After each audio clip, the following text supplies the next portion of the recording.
I'm walking down what used to be the Great North Road, the medieval version of the M1.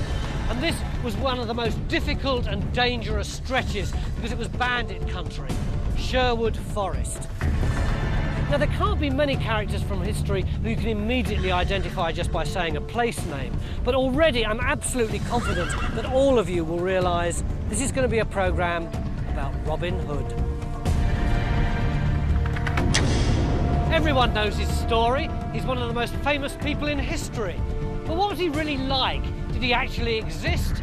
I'm going to try and establish whether the most celebrated outlaw of all time was just a comic book character or a flesh and blood historical figure.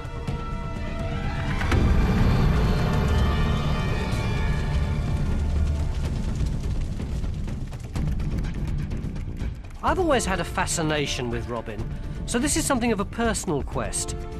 We all feel we know the famous outlaw, but he comes in a host of shapes and sizes. The pictures of him we've all had since childhood may be a long way from the real truth. In the Dictionary of National Biography, Robin Hood is the only figure who didn't exist. He certainly robbed from the rich, but he never got round to giving to the poor. 1,000 men could not find an outlaw if he didn't want to be found in Sherwood Forest.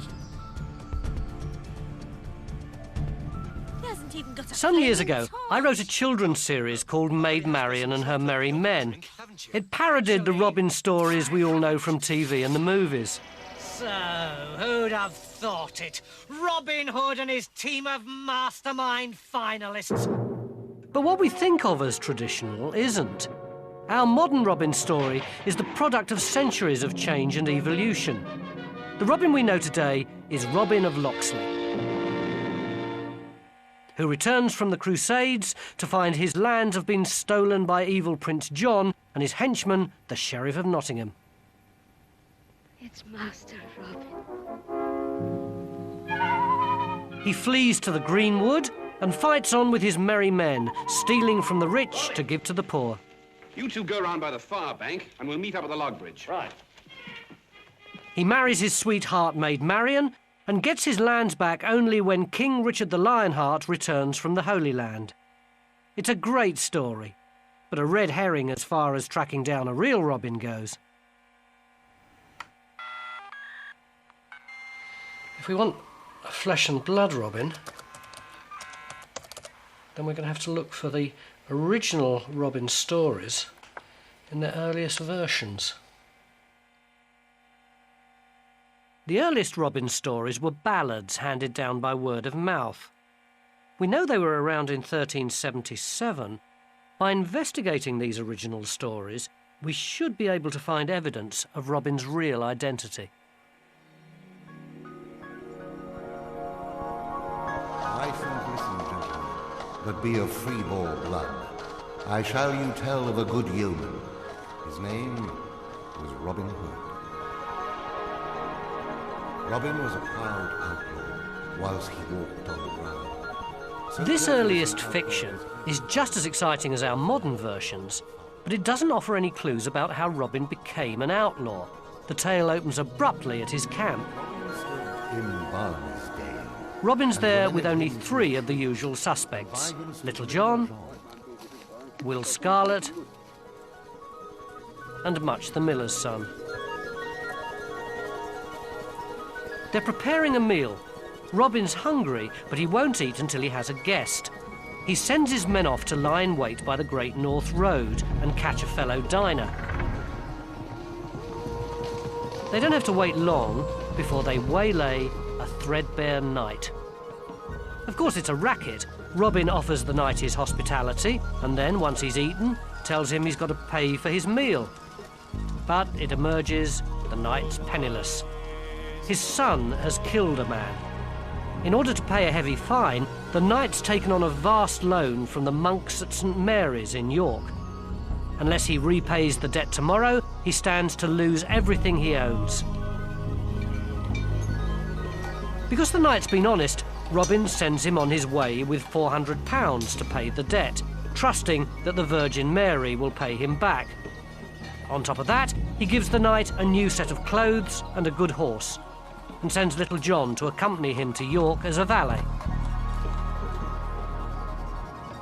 When you read the ballad, you start to notice that it's very different from the version we know today. Robin here isn't a nobleman. He and the outlaws are yeomen, low-born freemen. But most obvious is the setting. It's not Sherwood Forest.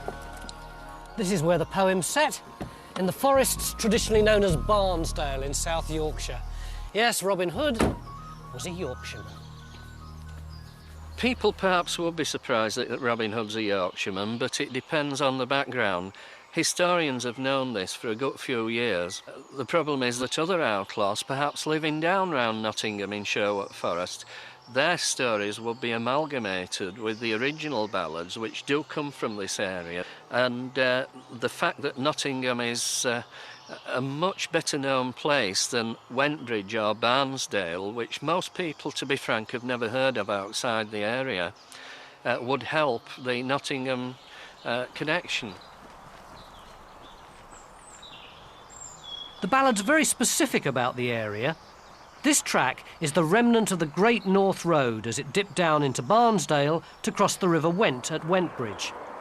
Today, the A1 bypasses Wentbridge half a mile to the east, and it's where the viaduct is now that the merry men laid their ambush. This is the spot where Little John and Will Scarlett lie in wait for the night in the poem. Robin sends them to sail to spy on Wentbridge. You can see just beyond those white buildings the road snaking down into Wentbridge from the other side of the valley. The writer knew this place. He knew it was the perfect lookout point. It may surprise some people to hear the Robin Hood stories coming from here and not from Sherwood, but 6 centuries ago it wouldn't have raised an eyebrow. The phrase Robin Hood in Barnesdale stood was a legal saying, meaning that something was a well-established fact. And a couple of miles down the A1 from Wentbridge, there's further proof of Yorkshire's claims. This is Robin Hood's Well near Skelbrook. Or rather, it's the cover that the 18th century architect Vanbrugh designed for it. The landmark's been moved to make way for the dual carriageway, but for centuries people have stopped here to celebrate Robin Hood.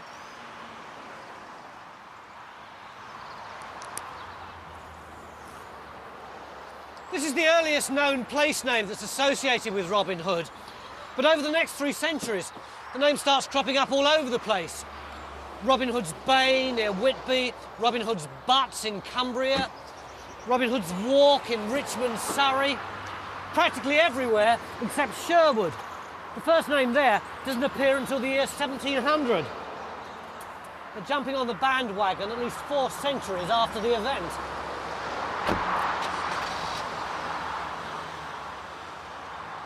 So we've got tales set in Barnesdale, not Sherwood. Robin's not a dispossessed nobleman, but a low-born Yorkshireman. What else do these original stories tell us about him?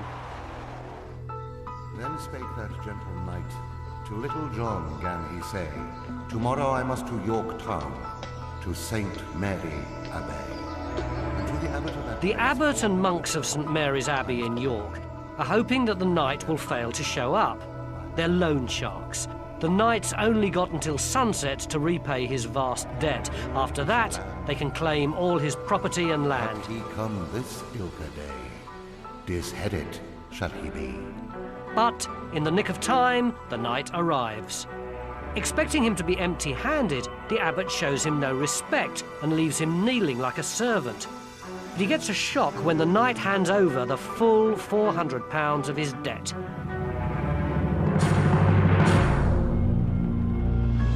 It seems as though everything's square, but there's a twist. Back in the Greenwood, Robin sends his men out on a carbon copy of their first ambush. Lo and behold, this time their dinner guest is none other than the monk from St Mary's. Unlike the knight, the monk pleads poverty, but is found to have £800 with him. The knight told the truth and was helped, the monk lied and lost everything. Justice prevails, and Robin doubles his money. But there's no mention of giving to the poor. Our heroes are just a bunch of highway robbers. Can you imagine any Yorkshireman robbing the rich to give to the poor? He almost certainly robbed the rich and kept it. That was a product of a much later version. The Robin of the ballads is a bit of a thug. In one poem, he kills a man, puts the head on his bow staff and mutilates the face. The original Robin Hood is a pretty vicious character. But then again, in the Middle Ages, when people were being entertained by the early ballads and stories of Robin Hood, they would expect to find a vicious character as their hero, because in those days, everyone was used to living a pretty hard life. So just because somebody went around lopping people's heads off, stealing from people, as long as he went around killing the people they didn't like, it didn't really matter how he did it. But why does Robin pick on men of the cloth in particular? St Mary's really exists. It's here in York. But don't be fooled by these romantic ruins. It was more than just a religious institution. York was the second most powerful political centre in the country, and the monks who ran abbeys like these were politicians and captains of industry, as well as being in charge of the spiritual welfare of the country. The abbeys of northern England controlled the wool trade. The money was supposed to be a means to an end, supporting a life of prayer, but wealth had led to sleaze. In Robin's day, religious communities were notorious for their greed, lax morals, and hypocritical lifestyle. Conversely, Robin's portrayed as fair and truly religious. He may be a criminal, but his rough justice restores true values. When Robin mugged the monk from St Mary's, a great cheer would have gone up. This ordinary bloke Robin was striking a blow for justice and true religion. Everyone knew the system was rotten. Only an outlaw would have dared do anything about it. So far, this original version of the Robin stories has given us a good general picture of the sort of hard-bitten character we're looking for. But we'll be getting more clues about his actual identity when he comes face to face with his arch enemy, the Sheriff of Nottingham. To find the facts about the real Robin Hood, we've been looking at the earliest fictional versions of his legend. These medieval tales explode the myth of a penniless nobleman in Sherwood in favour of a much tougher out-and-out criminal based in Yorkshire. But the stories in these ancient texts also contain evidence pointing us to a real flesh-and-blood historical Robin. Little John and good Skatelock were archers good and free. Robin and his men are brilliant archers. The Sheriff of Nottingham organises a competition to trap These them. archers fair and good. Despite wearing their hoods, the Sheriff knows that whoever splits the wand to win must be an outlaw. They cried out on Robin Hood, and great horns gan they blow. Woe worth thee treason, said Robin, full evil thou art. Of course, he never succeeds. The outlaws always escape in the nick of time. There's chases, fights, escapes from prison, and then the feud with the Sheriff climaxes in a showdown.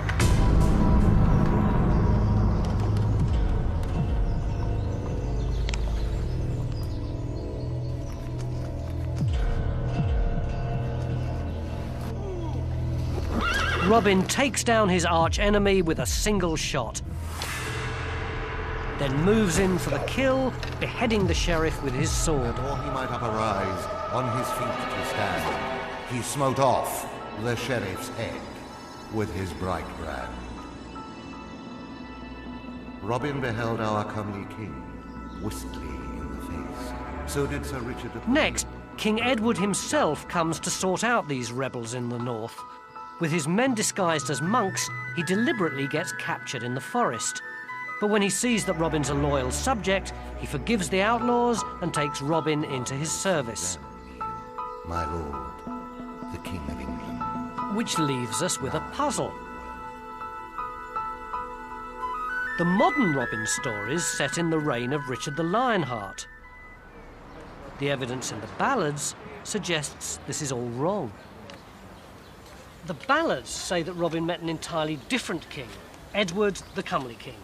Now, there have been 8 King Edwards who've ruled Britain through the ages.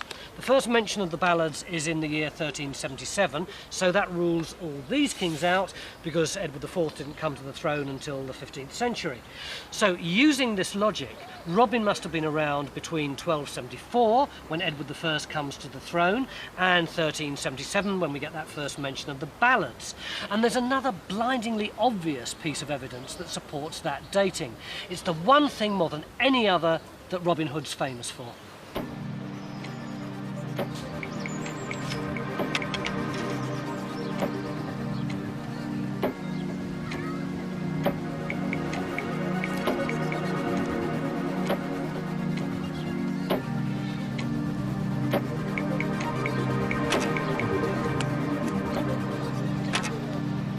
It's the rise of the bow, the longbow as they call it nowadays.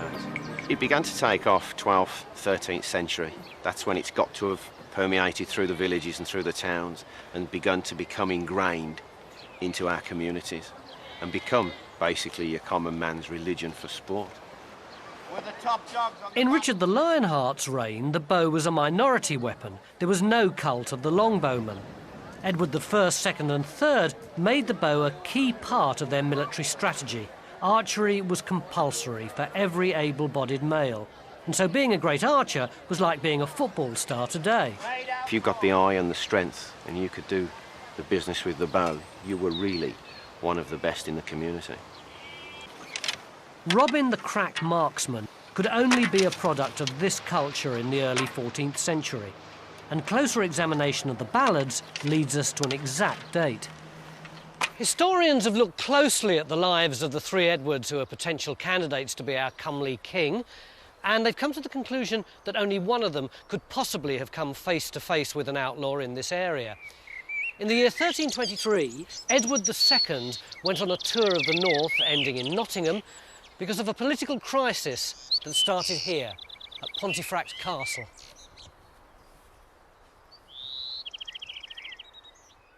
Pontefract in West Yorkshire was confusingly home to Thomas the Earl of Lancaster, the cousin of Edward II. The king was unpopular. Lancaster decided to make his own bid for the throne. He called up his men from Yorkshire and Lancashire to form an army. But as they moved out of Pontefract, Edward ambushed them and crushed the rebel. The Earl of Lancaster was tried and beheaded. His followers were outlawed and fled for their lives to places like Barnesdale. The Lancastrian revolt provides a plausible explanation as to why Robin and his men would have been outlaws. It also connects Robin to Nottingham through the villain of the piece. The period of the revolt was the only time that the Sheriff of Nottingham was also responsible for Yorkshire. He'd have been the king's right-hand man in fighting the rebels. The Lancastrian rebellion also explains another puzzle. The poor knight who Robin originally held up is a recurring character in the stories. When the outlaws are fleeing from the sheriff, they run to his castle for protection. The knight's name is Sir Richard of the Lee, and this is where the ballad says he was from, Lee in Wyredale. But this is Lancashire, several days' ride from Barnesdale, where Robin's based. At first glance, it seems pretty implausible to have a leading character from so far away, but actually it makes perfect sense. Plumpton and Wyredale are linked with Barnesdale through the lands of Thomas Earl of Lancaster. They formed a corridor right across the Pennines, allowing for easy communication between rebels here and here. A knight based in Wyredale would have been brother-in-arms to a yeoman outlaw in Barnesdale. The Lancastrian revolt is the only time and place where the ballads fit with political history. When historians realised this, they set about the task of finding a real Robin Hood from this period in the medieval archives. Today, if you wanted to track me down, you'd probably try looking in the telephone book, and there among all the Robinsons, you'd be bound to come across a Tony. But whether or not it was this Tony Robinson, you'd be hard-pressed to know. And in the early 14th century, it would be even more difficult, because the court rolls and the church records of the early Middle Ages weren't catalogued. There were no indexes and no one was written down in alphabetical order. Nevertheless, lo and behold, when historians were looking for Robin in the early 14th century, they found one. In the court rolls of the Manor of Wakefield in the reign of Edward II, living with his wife Matilda was a tenant called Robert Hood. To most people, that's not Robin Hood, that's a totally different name, but it isn't. Robin is a nickname for Robert. For many years, the name Robin was used instead of Robert, just like, for example, Jack might be a nickname for the name John. Hence, John F. Kennedy is Jack Kennedy. So this man is called Robin Hood. Let's suppose for a moment that this is the real man behind the Robin of the ballads. Robert Hood was a forester. He's one of the Lancastrian rebels who are outlawed after the rebellion. As a result, he loses his property in Wakefield. And the property was here. Robert Hood's house was in Bick Hill. Today, it's the site of the bus station. And 102. Our Robert Hood, who lived somewhere under the number 49 stop, disappears in 1322. We don't hear of him again, but it's not quite the end of the story. Alas, then said good Robin. The ballad says Robin was taken into the king's service, but after 15 months he was so depressed that he left to return to his former life. Alas, and well away. If I dwell longer with the king, sorrow will me slay. The record tells us that a year after the Lancastrian revolt, there was still political unrest. The king set off on a tour of the north, offering an amnesty to the outlaws, some of whom he took into his own ranks. Enter our second candidate. This is Robin Hood, a valet de chambre, a bodyguard, who appears on the payroll at Edward II's court in 1323, but the following year takes a lump sum of 5 shillings because he can no longer work. When you compare the stories with the history, the parallels are striking. Let's recap.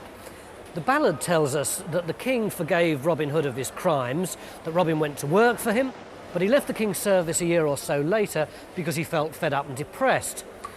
And the records tell us that this man, Robert Hood of Wakefield, fought in the Lancastrian revolt and disappeared, but that shortly afterwards this man crops up, Robin Hood, a king's servant, who works for the king for about a year, and then he too disappears. Could these two men be the same person?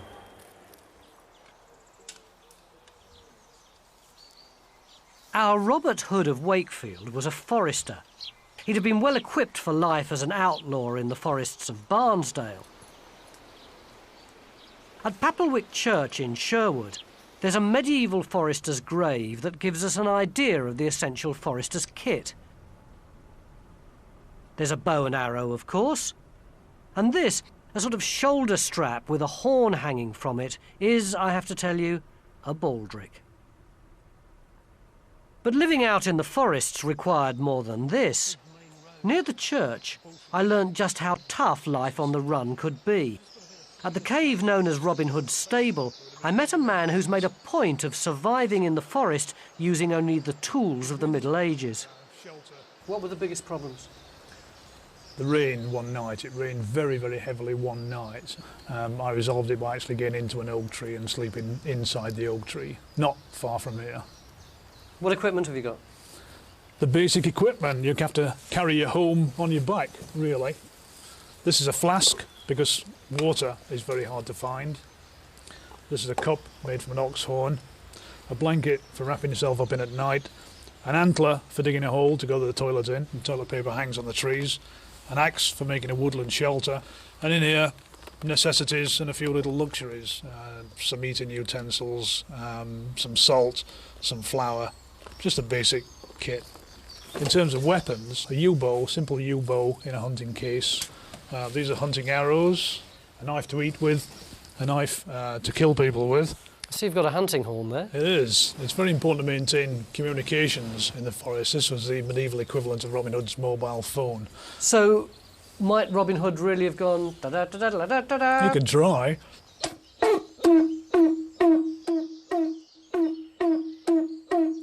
So, disappointingly tuneless outlaws.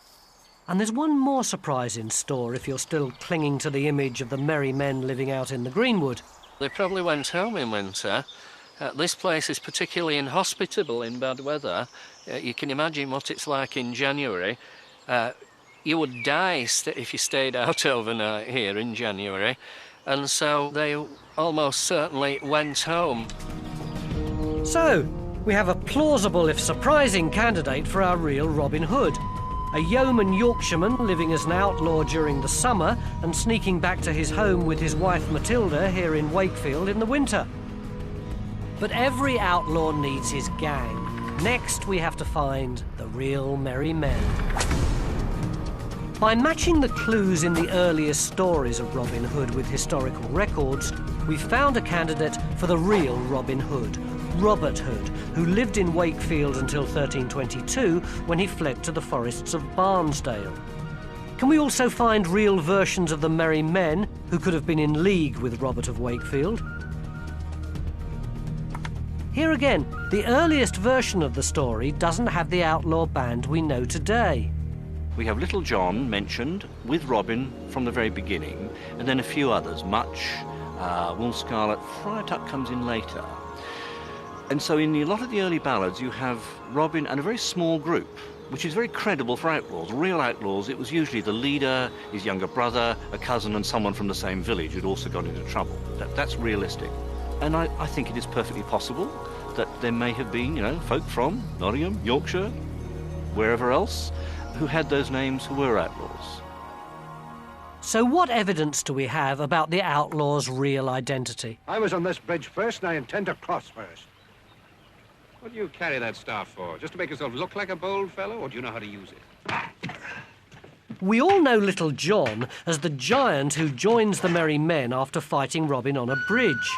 But in the earlier stories, there's no fight, and John plays a much more central role. For ye have scarlet and green, maester, and many a rich array. There is no merchant in merry England so rich, I dare say. It's actually Little John who starts the whole feud with the sheriff. His relationship with Robin is much more democratic than in our modern version. Little John isn't afraid of telling Robin what to do. And look well meet that it be. Little John took none other measure but his own. The tourist tradition about Little John is that he's buried in Hathersage in Derbyshire, so people assume he came from there. But the ballads say he comes from Holderness near Beverley in Humberside, and Little John is just an alias. His real name is Reynold Greenleaf. Sir, I was born, I wis all of my dame. Men call me Reynold Greenleaf, when I am. We've got records from 1318 and 1323 of John the Little being charged with crimes in Wakefield and Beverley. It could be that Little John was already a criminal who joined Robert Hood of Wakefield in Barnesdale after the Lancastrian revolt. As for the other outlaws, we don't have a record of Much the Miller, but there are some fascinating clues about Will Scarlet's identity. Will Scarlet's an odd name because in the earliest texts he seems to have the name of Scathelock or Scathlock perhaps in a northern form, and Scathlock seems to mean lock smasher. He's a break and entry merchant. In some recent versions Will Scarlet has got dressed in scarlet, he's very elaborate, and I don't think that's what they had in mind. And yet again, there's evidence of a Will Scathlock at the right time and place who could have known Robert Hood of Wakefield. He was a monk from the very St Mary's in York that's mentioned in the ballad.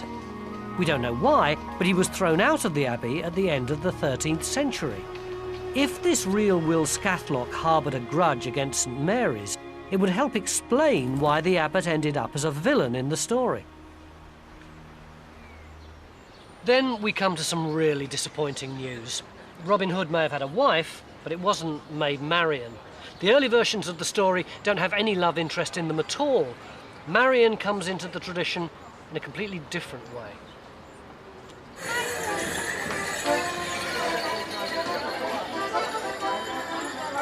Every year at Whitsun in the Middle Ages, the workers used to have processions and plays to celebrate the coming of summer. We still have the remnants of this tradition preserved in Morris dancing and mummers' plays. Robin was one of the main characters in these revels, which were riotous and disruptive. I can see he likes food. Among the other characters, there was a Marion too, and over time she became Robin's partner. The Robin and Marion characters used to force revellers to give money for good causes, which is where we eventually get the tradition of robbing from the rich to give to the poor. As Robin changed from bandit to nobleman in Tudor times, Marion was brought into the stories.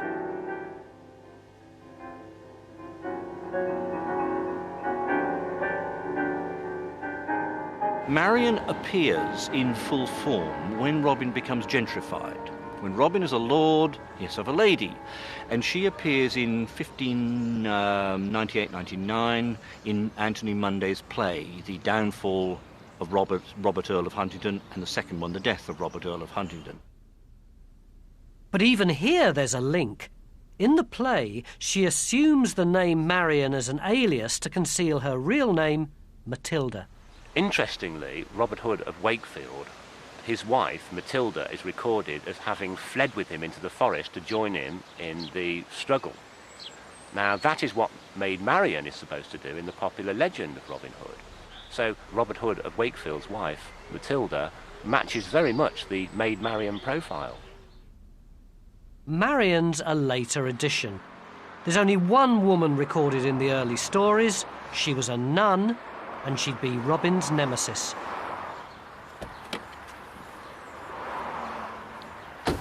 This is the Three Nuns pub on the road between Huddersfield and Dewsbury.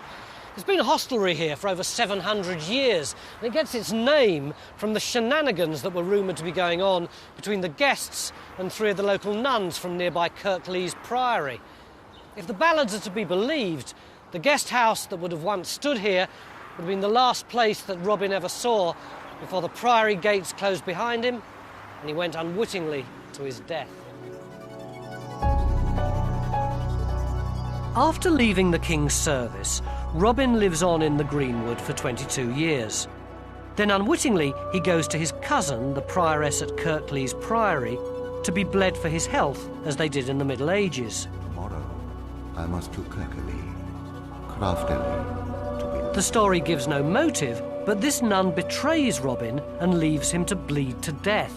They betrayed good Robin Hood through their false play. And a later story says that Robin fires one last arrow through the window and asks to be buried where it lands.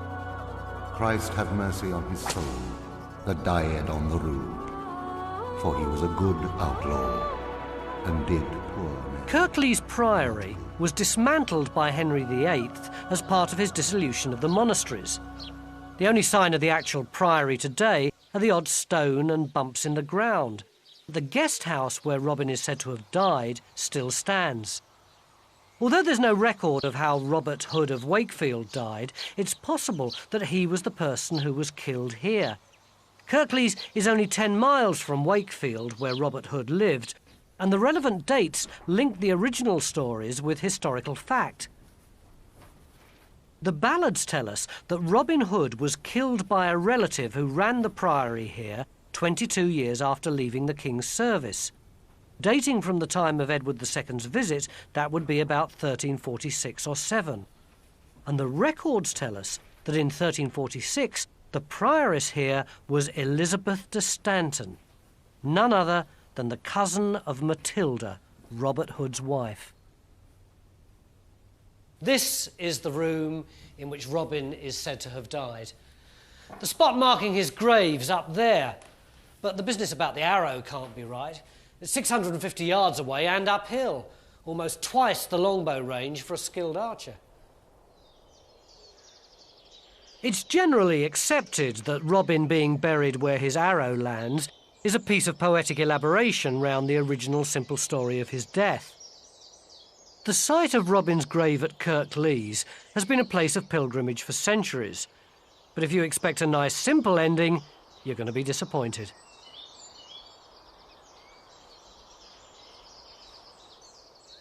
Searching for Robin Hood's a bit like being the Sheriff of Nottingham. The moment you think you've got him, he slips through your clutches.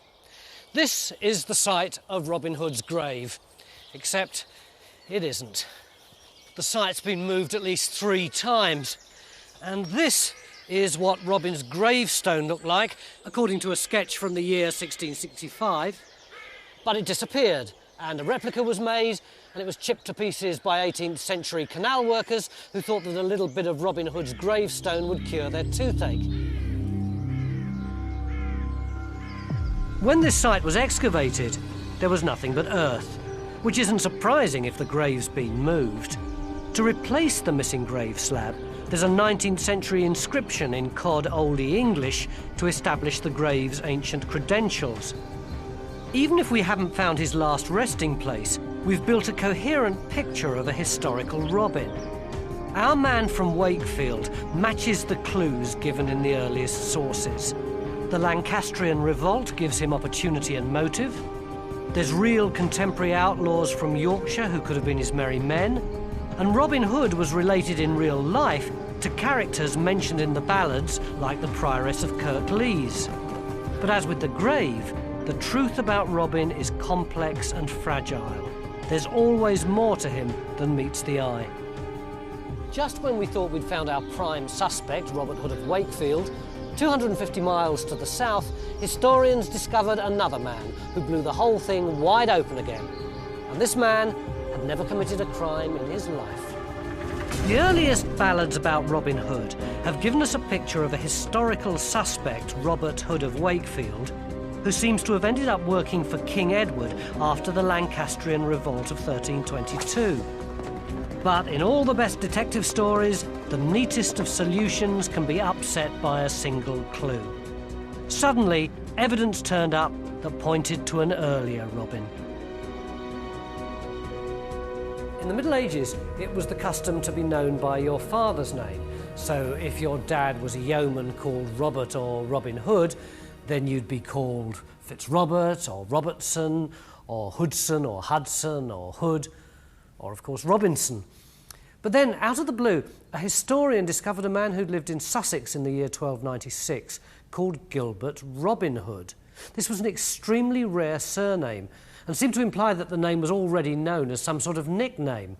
But then more and more people called Robin Hood or Robin Hood started to pop up. But these weren't just random individuals. We know that a very high proportion of them had at some time in their lives committed criminal acts. There's even one case where the clerk of the court changed a man's surname from Lefebvre to Robin Hood because he was an outlaw. Later, Robin Hood became a common criminal alias. This doesn't mean that any of these men are candidates for the real Robin. It just proves that people knew about him 50 years or more before Robert Hood of Wakefield. So where does that leave our prime suspect? Well, it's still likely that he's the Robin of the ballads, but the ballads aren't about the original Robin. Historians then went scurrying off and came up with another Robert Hood in 1225. He was an outlaw who'd been fined 32 shillings and sixpence at the York Assizes. But there's no record of him doing anything like the Robin of the stories. Randomly picking up Robin Hood-type names from the records didn't seem to be leading anywhere. But there were medieval figures that we know existed whose lives matched the famous stories.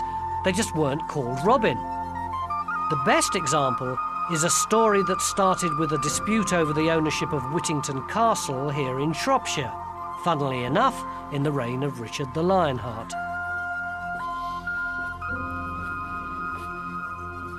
In 1197, it was inherited from his father by a man called Fulk Fitzwarren, but a rival lord with better contacts with King John wanted Whittington too. Charges of treason were trumped up, and Fitzwarren was outlawed.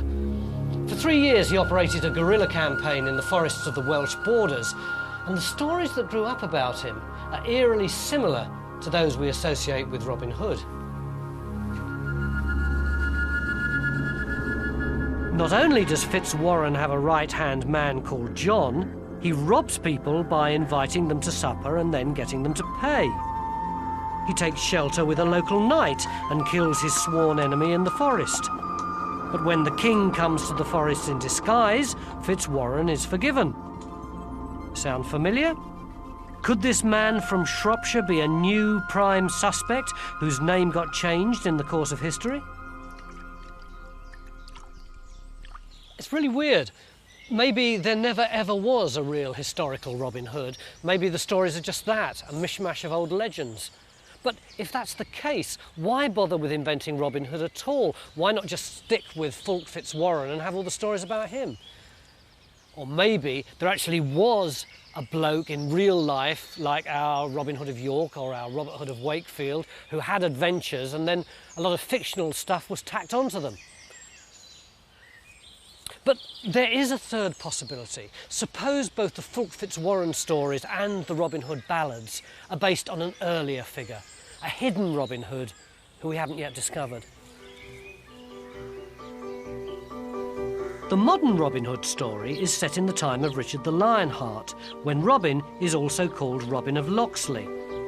Because of the northern connections in the ballads, historians always assumed this meant the Locksley in Yorkshire.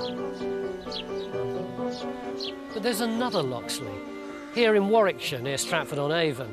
And here, the trail leads us to the ancestor of one of the Norman invaders who came over with William the Conqueror. In 1193, the Lord of Locksley Manor was Robert Fitz-Oda, a descendant of Bishop Oda of Bayeux. Because Fitz meant an illegitimate descendant, it was sometimes dropped, leaving us with Robert Oda, effectively another Robert Hood. In the time of Richard the Lionheart, he was thrown out of his manor, Locksley Manor, and for a while became an outlaw, because there are records from that period saying that he is causing trouble in the surrounding woodlands. And he was a robber for a while. He was finally given his lands back when Richard the Lionheart came back from the Crusades eventually. And so he does match quite, to some degree, the actual historical Robin Hood from the point of view of the later legend. So out of the blue, another candidate from a part of the country not usually associated with the Robin stories. But it gets even weirder. The Robert Oda connection comes from a relatively recent piece of research. But there's evidence here in Locksley Churchyard that it may have simply uncovered a tradition that was known before. Lying just to the north of the church, they found a mysterious gravestone. Its design seemed to match the original Kirklees grave slab. Remember, in 1665, the Kirklees stone had been sketched in Yorkshire and had then disappeared. Is this evidence that people were aware that Locksley was part of the story long before the historians?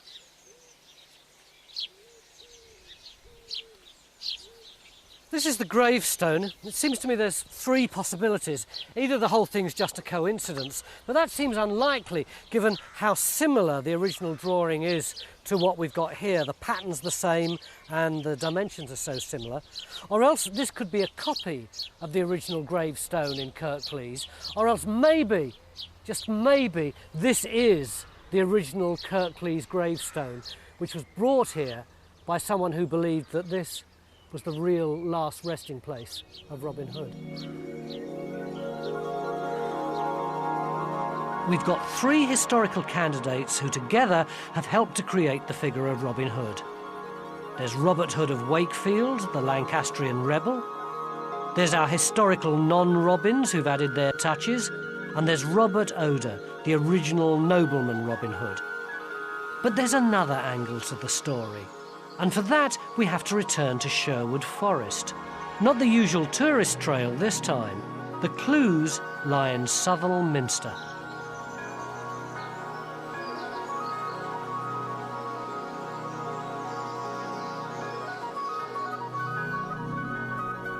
When the stonemasons finished the cathedral in the Middle Ages, they decided to leave an exhibition piece in the octagonal chapter house. The highest form of the stonemason's art was to carve leaves in stone that had the lightness and delicacy of nature. And interwoven into the fabric of this Christian meeting house is the ancient pagan spirit of the Greenwoods, the so-called Green Man.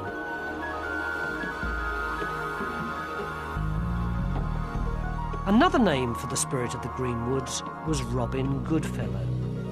Could this Robin be the inspiration behind the mythic hero of Sherwood Forest? Now, this figure is not clearly associated with outlawry. He's much more associated with nature, because Robin in the original ballads always appears framed in the forest. That's where he is. And then he moves into action and he returns to the forest. And if you want the original Robin Hood, I think he is that figure, you know, Robin of the Wood, Robin in the Hood. It is perhaps this pagan version of Robin that appeals most to us in the 21st century.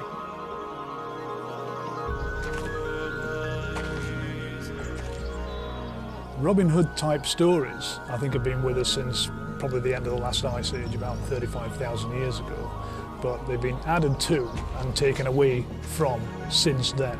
Robin Hood that we know now here in Sherwood Forest is not the Robin Hood that we would have known if we were standing here in the 10th, 11th or the 12th century. He's now cast as a preservationist, a conservationist, look after the Greenwoods. In those days it was nothing like that at all. It was simply watch out for bishops, archbishops, beat them up, and whatever you do, don't get caught by the Sheriff of Nottingham. When I wrote my children's series about Maid Marian, I knew I was joining in a long tradition of telling stories about Robin.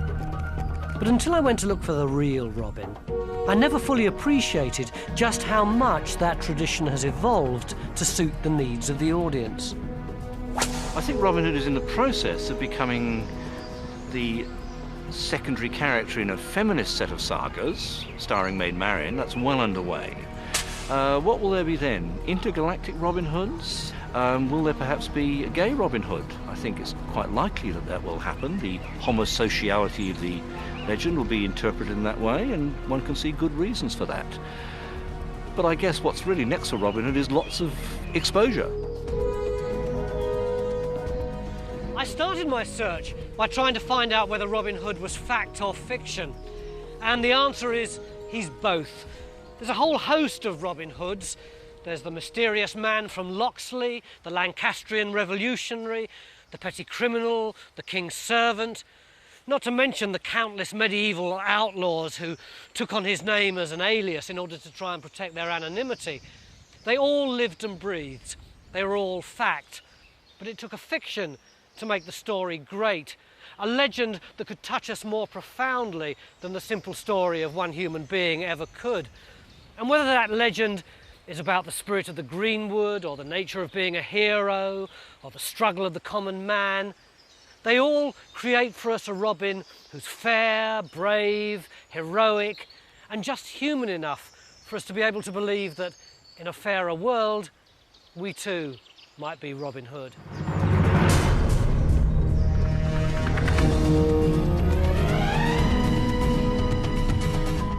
For information on this programme or related educational resources, go to channel4.com/learning.